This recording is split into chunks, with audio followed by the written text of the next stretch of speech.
So, I want to talk about in this video some really crucial tools for how to improve your self esteem as a fearful avoidant attachment style individual.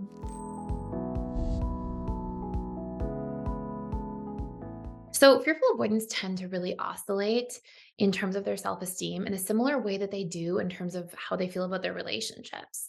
They are really hot and cold. Now, if you're not already aware what a fearful avoidant attachment style is, it's one of four major attachment styles, AKA love styles, that we have in relationships. And it's important to note that every single person has an attachment style.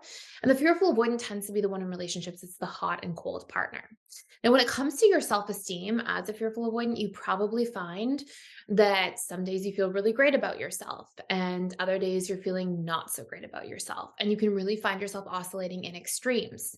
Now, at its actual root, at the core, this tends to represent all or nothing thinking patterns that are often a byproduct of trauma, research tells us. And so, the more we go through extreme experiences and situations in our upbringing, the more we tend to learn to perceive the world in extremes.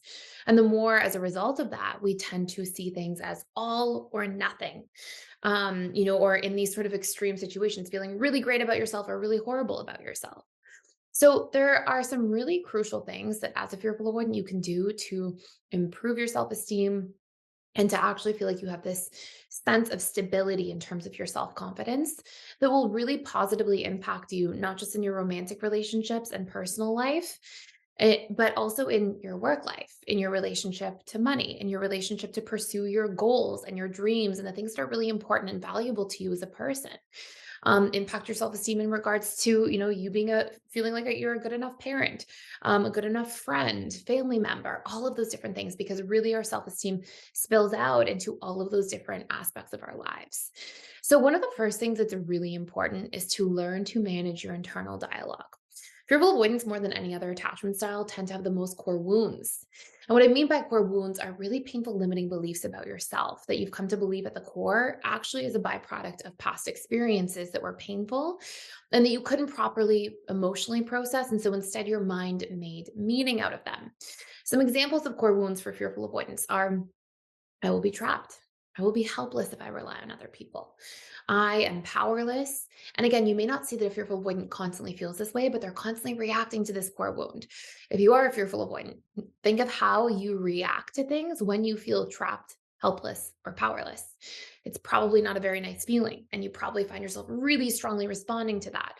And that is a signifier that you've got this deep core wound because of painful experiences in the past of feeling trapped, helpless, or powerless. Other really common core wounds, according to integrated attachment theory, are things like I am not good enough, I am unworthy, I'm a bad person, and feeling this really strong sense of guilt or shame if you make a mistake or do something wrong or accidentally hurt somebody's feelings. And I don't just mean like that healthy amount of like guilt and recognition, but I mean like a huge magnification of how much guilt or shame you feel for the tiniest of errors in a relationship. Fearful avoidance also fear of being abandoned, being alone, being excluded. And so you'll see a lot of these different core wounds. Now, you can actually reprogram these core wounds. You weren't born with them, they got conditioned into you essentially through principles of neuroplasticity and conditioning. And using specific tools that involve leveraging repetition plus emotion, you can actually recondition these things quite easily. So, by learning to manage your internal dialogue, recondition your core wounds or reprogram your core wounds, and to learn to have a healthy amount of self compassion when you make a mistake, those are three of the root things that you can do. There's a lot more, but those are three of the root things that you can do to really target the deepest level of your subconscious mind and sort of pluck out those wounds like they're weeds in a garden. Now, another really important thing you can do as a fearful avoidant attachment style is learn what your needs are and learn to meet them in the relationship to yourself. Fearful avoidants often are very codependent before they do a lot of healing work. So they can be very preoccupied with meeting everybody else's needs. And then you get put in the back burner. And then how do you feel about yourself? Right? Like try to notice this. Imagine you're dating somebody in a romantic relationship and they always put you last. Well, it's going to make you feel not so great in terms of your self esteem in relationship to that person because you're always last. And the relationship we have to ourselves impacts us more than any other relationship, even more than your romantic relationship. So, recognizing the impact of, hey, I'm on the back burner all the time, I put myself last, that has a huge impact on your self esteem.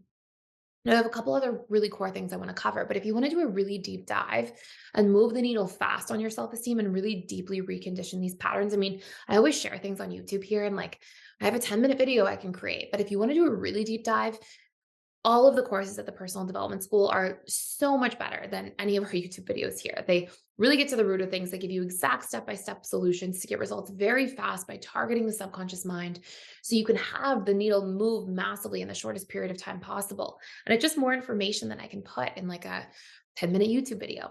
So you can actually check out for 14 days for free and get access to the entire course curriculum at the personal development school. And one of the biggest courses, if you're struggling with this, is the course on how to skyrocket your self-esteem. And the course is about an hour and a half long. You can take it in under 14 days for sure. You can probably take more than one. And you can really see the needle move on your self-esteem by targeting the roots of low self-esteem that exist at the subconscious level. So again, if you want to check it out for free, check out the link down below.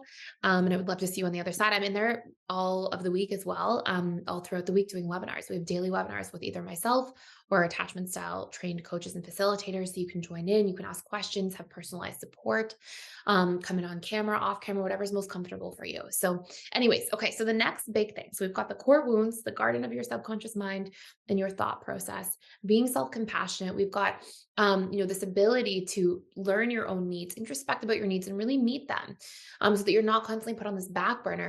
And then a huge part of self-esteem is having healthy boundaries. Like, think about if you are dating somebody and they follow you around all the time. And every time you need to set a boundary or say no to something, they're like, hey, don't say no, just say yes. Like, who cares about what you're feeling? Like, your needs and feelings don't really matter. Just say yes to them. Like, make them happy. Don't embarrass me. Like, just make them happy. If somebody's doing that, they're going to make you feel like crap, just quite honestly. And if you have poor boundaries and you're really struggling with that, you're doing that to yourself all the time. And it has a direct effect on your self esteem and how you feel about yourself. So, learning to be fearless and just asserting yourself in healthy ways, having healthy boundaries, speaking up for yourself and your needs and your boundaries in an ongoing manner, this has a massive impact on your self esteem. Now, there's other things we can talk about that the course really gets into a lot more deeply, like the comparison game, how to stop the comparison game and the relationship to yourself, and really how to be able to slow down and introspect and really build a self-loving relationship to yourself, because a lot of high self-esteem equals high self-compassion, high self-consideration, a lot of these different dynamics. So these are really important things to keep in mind. This is a really important place to start as a fearful avoidant, regulating your internal dialogue, not being so mean to yourself if you make a mistake or something bad happens, reconditioning those core wounds, learning to have better boundaries, learning to meet your own needs, and learning to respect your feelings and emotions, right? They're giving you feedback. They're not there to punish you. Don't judge yourself or shame yourself for having emotions. Listen to them. Hey, why am I feeling bad? What is this trying to tell me? Have I been telling myself negative stories? Do I have unmet needs? Like, your emotions are there to guide you towards healing those things if something is out of alignment. So pay attention. That's it for this video today. If you want to do a deeper dive into that course and so many other courses in PDS, you can check them all out for 14 days for free using the link down below. And thank you so much for watching. If you're enjoying this channel or these videos, I put daily videos out here every single day, 7 days a week for you. So please like, share, and subscribe and hit the notification bell if you want to join me in tomorrow's video. Thank you so much for watching.